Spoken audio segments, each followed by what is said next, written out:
Assalamualaikum warahmatullahi wabarakatuh.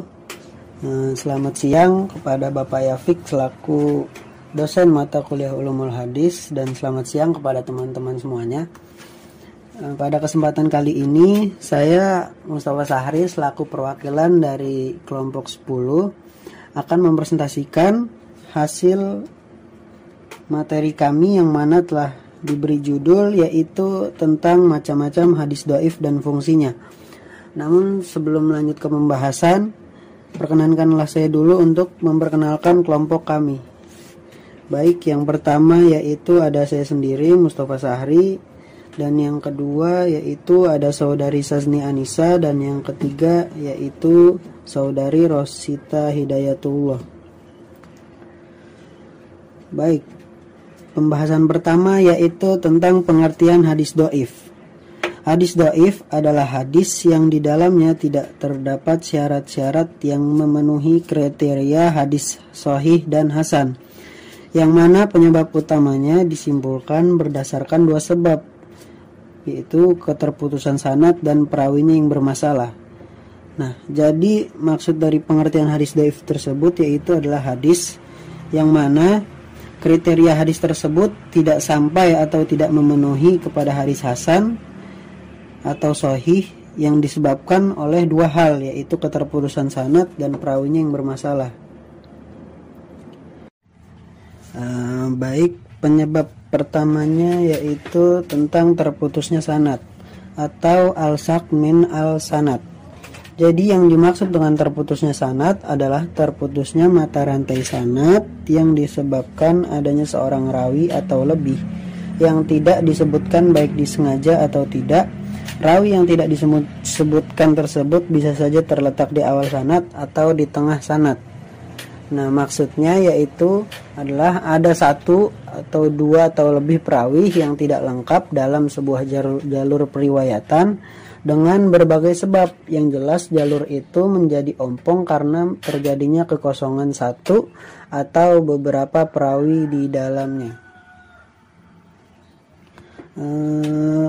Berikut yaitu macam-macam bentuk putusnya sanad. Pertama ada pemutusan sanad yang nampak atau zahir. Yang kedua ada pemutusan hadis yang tidak nampak atau saq al-kafi. Yang pertama yaitu pemutusan sanad yang nampak atau zahir. Terputusnya sanad dalam bentuk pertama ini dapat diketahui oleh semua kalangan, baik yang mendalami ulumul hadis atau tidak. Jadi putusnya sanad yang nampak ini biasanya terjadi karena perawi tidak bertemu langsung dengan guru yang hadisnya ia riwayatkan, atau karena perawi tidak sezaman dengan gurunya, atau mungkin pula ia sezaman dengan gurunya tetapi gurunya tidak mengijazahkan hadis tersebut kepada perawi. Yang kedua yaitu tentang pemutusan hadis yang tidak nampak atau saqt al-kafi.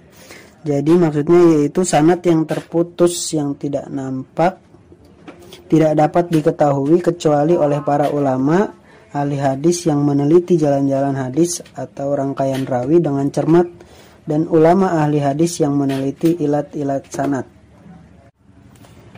Berikut yaitu macam-macam hadis yang terputus sanadnya secara zahir, yaitu ada 4.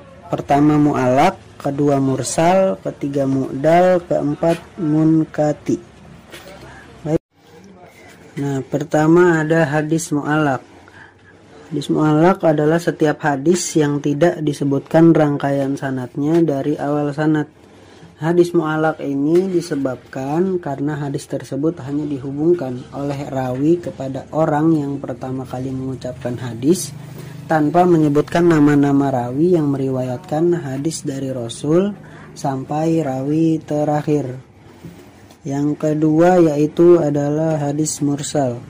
Mursal adalah hadis yang dihilangkan perawinya setelah tabi'in dari akhir sanad, atau juga bisa dibilang dengan hadis yang gugur sanadnya setelah tabi'in.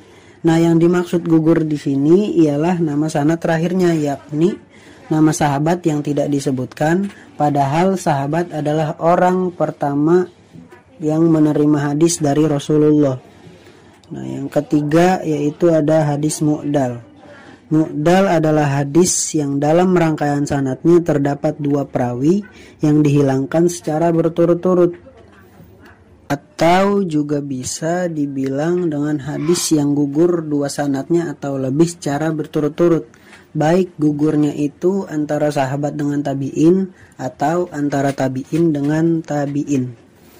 Nah, yang terakhir yaitu hadis munqati. Munqati adalah hadis yang rangkaian sanadnya terputus dimanapun terputusnya. Jadi hadis munqati menurut para ulama mutakhirin dan ahli hadis adalah hadis yang sanadnya terputus selain hadis mursal, mu'allaq, dan mu'dal.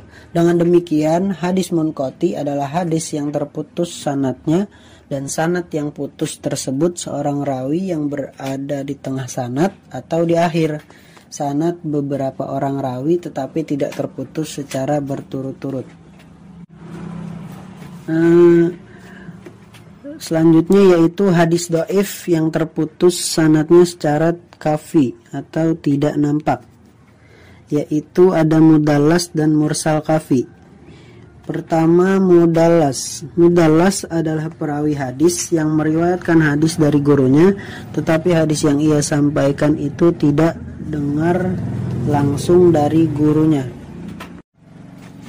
Jadi maksudnya yaitu hadis mudallas ini adalah perawi yang meriwayatkan hadis dari gurunya, tetapi hadis yang ia sampaikan itu tidak didengar langsung oleh gurunya tersebut. Selanjutnya yaitu mursal kafi. Mursal kafi adalah perawi meriwayatkan hadis dari orang yang semasa dengannya, tetapi sebenarnya ia tidak mendengar hadis itu darinya. Nah, pengertian selanjutnya yaitu tentang tercelanya atau cacatnya perawi atau juga disebut dengan tani al-rawi. Jadi yang dimaksud dengan tani al-rawi adalah mengkritik rawi dan menelitinya dari segi keadilannya, agamanya, kekuatan hafalannya, dan konsistennya. Berikut faktor-faktor penyebab tercelanya seorang rawi. Yang pertama, sebab-sebab tercelanya seorang rawi dilihat dari segi keadilannya, yaitu suka berbuat dusta, tertuduh suka berbuat dusta, atau al-tuhmah bi al-kazibi, fasik, al-fisku, suka berbuat bid'ah atau al-bid'ah, dan menyembunyikan identitas perawi atau al-jahalah. Yang kedua, sebab-sebab tercelanya seorang rawi dilihat dari segi kedabitannya, yaitu ada banyak berbuat salah atau fuhsyu al-ghalat. Yang kedua, ada jeleknya hafalan atau su'ul al-hafiz. Yang ketiga, pelupa atau al-ghaflah. Dan yang terakhir yaitu banyak berkhayal atau berangan-angan atau katsar al-auham. Berikut merupakan macam-macam hadis dhaif yang disebabkan karena tercelanya sifat perawi, yaitu ada hadis maudhu, hadis matruk, hadis maklub, hadis mutadrib, hadis mushahaf, dan hadis syadz. Pertama ada hadis maudhu. Apabila penyebab kedhaifan hadis disebabkan karena berdusta, maka hadisnya disebut dengan hadis maudhu. Jadi maksudnya hadis maudhu adalah hadis yang apabila disebabkan karena berdusta, maka hadisnya disebut hadis maudhu. Dan hukum meriwayatkan hadis maudhu, para ulama dari semua kalangan sepakat bahwa tidak diperbolehkan bagi siapapun meriwayatkan hadis maudhu, kecuali disertai penjelasan bahwa hadis yang diriwayatkan itu adalah hadis maudhu. Yang kedua ada hadis matruk.